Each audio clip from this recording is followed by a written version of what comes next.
ইনশাল্লাহ এবারের নির্বাচনে একটা পরিবর্তনের হাওয়া লেগেছে। সেই হাওয়াটা পুরো বাংলাদেশ ব্যাপী চলছে। সেই হাওয়ায় একটা ইসলামী জনরোষ তৈরি হয়েছে।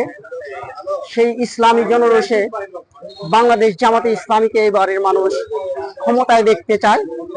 আমরাও সেই বাংলাদেশ জামাতে ইসলামীর পক্ষ থেকে বাংলাদেশের মানুষকে উদাত্তভাবে আহ্বান জানাই যে আসুন আমরা সত্য, ন্যায়, ইনসাফ ভিত্তিক সমাজ প্রতিষ্ঠার লক্ষ্যে বাংলাদেশ জামাতে ইসলামীকে এবারের সংসদে আমরা পাঠিয়ে দিই, যাতে করে বাংলাদেশ থেকে যত বিশৃঙ্খলা আছে, অত্যাচার আছে, দুরাচার আছে, সেগুলো উৎখাত করে আমরা ন্যায় ও ইনসাফ ভিত্তিক সমাজ প্রতিষ্ঠার লক্ষ্যে বাংলাদেশ জামাতে ইসলামীকে ভোট দিয়ে জয়যুক্ত করি।